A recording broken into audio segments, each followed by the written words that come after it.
Schezwan rice बनवायचं चाललेलं आहे रेसिपी। इकडे हा कोबी कट केलेला आहे, हे कॅरेट आहे, गाजर आणि इकडं ओनियन आणि ही इकडं आहे कांद्याची पात।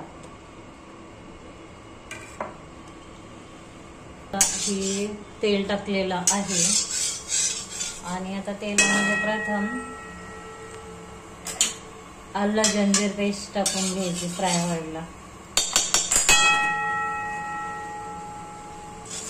हे ना जंजीर आल्याची पेस्ट टाकलेली आहे, आता थोडीशी तेलामध्ये चांगली फ्राय होऊन द्यायची। चवीनुसार थोडं मीठ पण टाकलेलं आहे।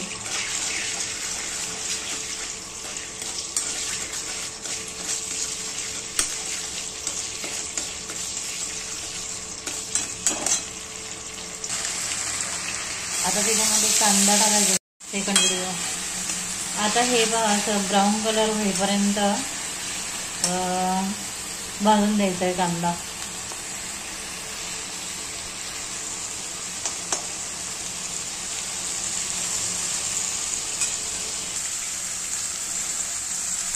आता त्याच्यामध्ये गाजर टाकायचं, हे आता गाजर टाकून घ्यायचं।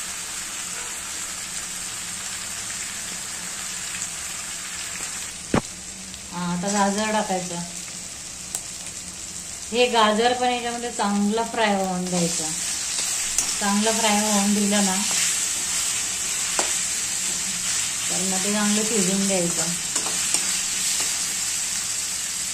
आणि आता कोबी टाकायचा, आता कोबी टाकून घ्यायचा।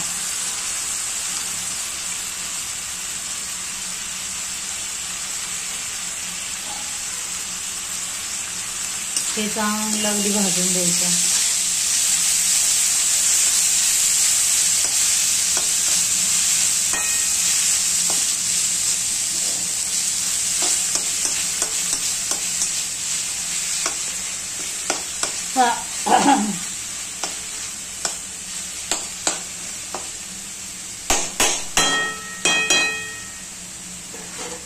चांगला ब्राऊन कलर येईपर्यंत भाजून घ्यायचंय। शिजलं पण पाहिजे त्याच्यामध्ये व्यवस्थित। आणि त्याच्यामध्ये आता कांद्याची पात टाकायची, कांद्याची पात। आता याच्यामध्ये ना कांद्याची पात टाकायची। आमच्याकडं बीन्स नाहीये आणि आम्हाला आवडतही नाही, त्याच्यामुळं आम्ही ते स्किप केलेलं आहे। बीन्स वगैरे काही मी टाकत नाही। आता याच्यामध्ये ही कांद्याची पात टाकायची। आता हे चांगलं फ्राय होऊन द्यायचंय। खातानी कच्चं कच्चं नको लागायला।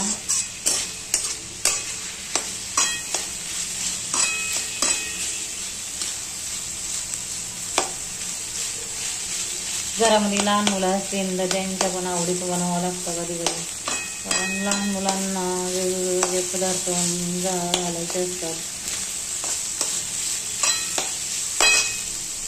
काय होतंय आता याच्यामध्ये ना राईस टाकून घ्यायचा, हे बघ।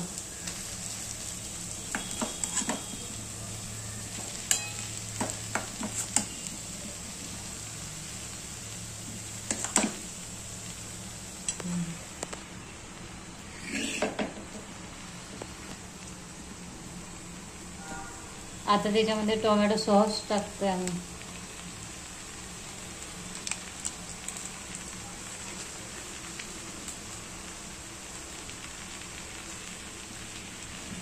आणि आता ही शेजवान चटणी आहे, शेजवान चटणी तवा टाकतोय आम्ही। हे असं पॅकेट मिळतं शेजवान चटणीचं बघा।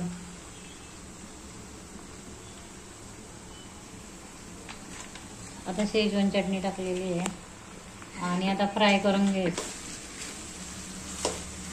आणि आता हा भात मिक्स करायचं चाललंय, मिक्सिंग। तर आता हे अशा प्रकारे राईस झालेला आहे, हे पाहू शकता। शेजवान राईस हा याला 5 मिनिटं शिजवून द्यायचं आहे। 5 मिनिटं शिजवून द्यायचं आहे, मग झालं।